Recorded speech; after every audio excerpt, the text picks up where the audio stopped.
Salut à tous, c'est Panda, bienvenue sur cette vidéo qui aujourd'hui va parler de vivre sa thérapie et un élément qui très souvent n'est pas percuté par nous quand nous sommes partenaires, c'est ces petites avancées qui en fait ne sont pas forcément tellement visibles et on s'en rend compte simplement dans des situations où on s'aperçoit que le comportement a peut-être changé, ou a même complètement changé, et surtout le process n'est plus le même.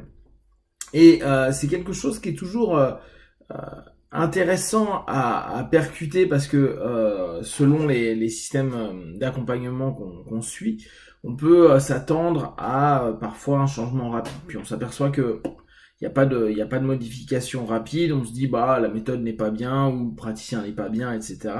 Donc on peut aller se plonger dans un autre système ou on peut se décider d'arrêter ou de continuer avec cette personne-là.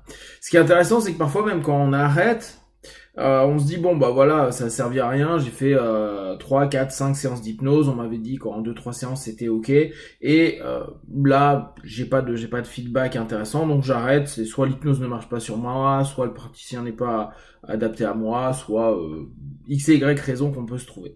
Et pourtant, il est intéressant de voir que il peut y avoir, certes, sur le sujet symptomatique sur lequel on y allait, il n'y a pas eu d'avancée. Ok. Par contre, sur un ensemble de façons de fonctionner, de patterns, on s'aperçoit qu'il y a des dérangements. C'est-à-dire que le modèle qu'on avait l'habitude de faire, cette espèce d'automatisme qui s'était mis en place, se déstructure ou à rajouter une station. Vous savez, c'est un petit peu comme ce principe du trajet du train, et il y a différentes gares et c'est un petit peu nos différents éléments qu'on a structurés petit à petit. On sait que tous les jours à 8h38 on arrive là, à 9h22 on est ici, etc., etc. Et nos patterns fonctionnent à peu près toujours de la même façon. On va avoir un élément qui va venir activer notre pattern, notre modèle, notre configuration initiale, et on va laisser le train commencer à faire son cheminement. Et on s'aperçoit parfois que on a une station en plus ou une station en moins. Ça peut ne pas être hyper perceptible au départ et très clairement on peut se dire c'est cool, mais sans y mettre de la conscience. Pourtant, ce qui est vraiment intéressant, aussi bien en tant que partenaire que quand nous on est praticien, c'est d'observer, de pouvoir voir ces petites choses qui, au bout du compte, sur le cumul, font des vrais changements de comportement, des vrais changements de perception de vie. Là, en tant que praticien, j'ai régulièrement des partenaires qui reviennent et qui me disent ouais, ça pas, y a pas grand changement. Moi, une de mes premières questions, c'est quoi de neuf? Dis-moi tout. Et et ce qui est intéressant, c'est que au départ, il y a souvent bah non rien, j'ai pas réussi ceci ou ça a pas avancé sur ça, etc. Bon, pas de souci. Hein. L'idée est de voir qu'est-ce qui s'est passé, euh, qu'est-ce qui peut-être dans le cheminement que j'ai apporté ne convient pas, et qu'est-ce qui a été perçu par le partenaire.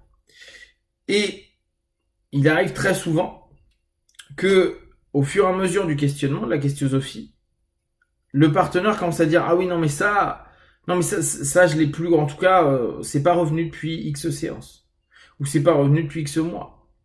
D'ailleurs c'est plus vraiment ça le problème. Là j'aimerais comprendre pourquoi ceci cela. En fait, il arrive même souvent, et ça on le sait, hein, c'est marquant en hypnose. Alors peut-être plus encore dans les styles indirects où parfois il y a techniquement l'effacement de séance. Euh, Moi, je sais que dans ma forme d'hypnosophie ou d'hypnose directe, j'ai pas du tout cette notion de vouloir effacer la séance ou que la personne oublie quoi que ce soit. Pour autant, le subconscient, pour X et Y raison, prend comme acquis certains éléments, voire même considère que le moment N-1 n'a pas existé ou n'a que peu existé. Euh, ça peut être perceptible, notamment, alors, bon, bien sûr pour les douleurs psychiques, etc., où les personnes, en fait, nous orientent plus du tout de la même façon et la session ne touche plus du tout les objectifs de départ. Alors, à savoir que moi, par exemple, je travaille pas sur des définitions d'objectifs, sachant que je travaille pas sur nécessairement du symptomatique. En tout cas, c'est pas ce qui, moi, m'intéresse initialement.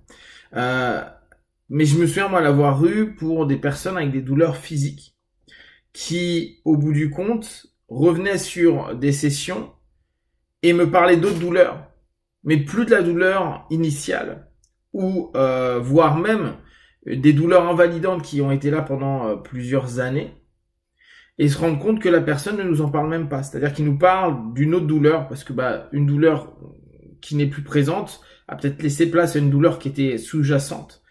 Peut-être, et ça un ostéo, un kiné ou autre pourra beaucoup mieux l'expliquer que moi, mais qui est peut-être l'une des bases de la seconde douleur qui a été, elle, invalidante pendant des années. Et cette perception, parfois même nous, quand on vit des sessions d'accompagnement, on s'en rend pas compte. Surtout que on sait bien que les sessions sont basées pour vivre l'ici et maintenant. C'est remettre notre partenaire dans une pleine présence, habiter la présence, le cadre thérapeutique d'accompagnement, c'est permettre aussi de vivre cette pleine présence. Et dans cette pleine présence, c'est se dire à un moment donné, le passé, on le laisse à sa place. Donc le passé aura toujours un temps de retard par rapport au présent.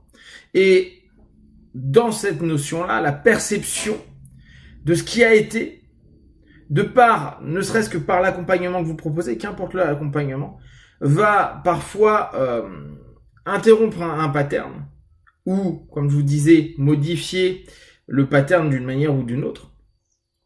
Ce qui fait que le partenaire lui reste au moment N, pas à N-1. Et quand il revient dans le cabinet, il est à nouveau au moment N, c'est-à-dire que le N-1, ma douleur précédente, qui était peut-être ma problématique motivationnelle, à ce moment-là, est moins perceptible, voire imperceptible. Par contre, comme tout est mouvement, il y a autre chose qui s'est éveillé, ou qui a gêné, ou qui a dérangé.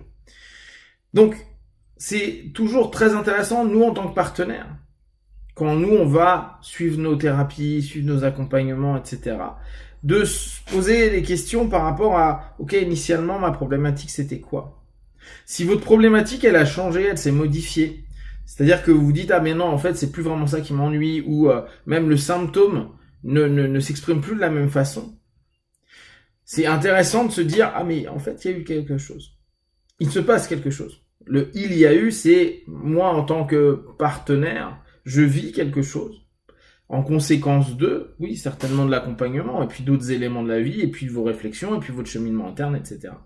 Et s'en rendre compte permet aussi de garder cette notion d'envie, de continuer à travailler sur soi, à avancer, etc. Après, au travers de ce que vous voulez, un travail toujours hétéro-hypnose ou accompagnement psychique, ou au travers de méditation, auto-hypnose, travaux divers que vous pouvez mettre en place.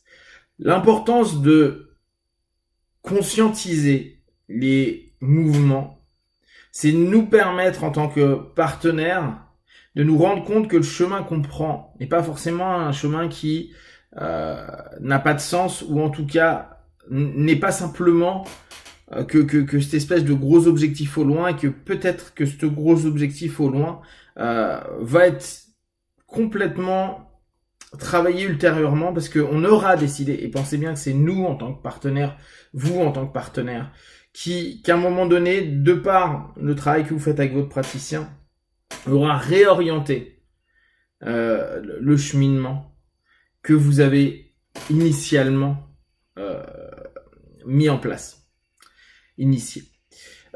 Donc, prenez un instant à chaque fois quand vous travaillez. Alors, ça peut être très bien dans des sessions externes ou dans le travail interne. Quand je dis externe, vous allez chez votre praticien, ou interne quand vous faites vos méditations tous les jours ou X fois par semaine, vos auto-hypnoses. vous rendre compte, ok, si je fais un bilan maintenant, qu'est-ce qui est en train de se mouvoir en moi? Quelle est la dynamique qui est en train de se passer par rapport à mon intention initiale? Et avec ça, vous allez vous rendre compte que vous allez nourrir le cheminement que vous faites et continuer dans cette autodiscipline positive, dans cette motivation que vous avez dans la démarche que vous mettez en place. Si vous avez des questions et des remarques, vous partagez sur Facebook, YouTube, j'y répondrai le plus rapidement possible. Et comme d'habitude, de tout ce que je propose, ne prenez que ce qui est bon juste pour vous, testez, observez, analysez et concluez. Be one. Ciao.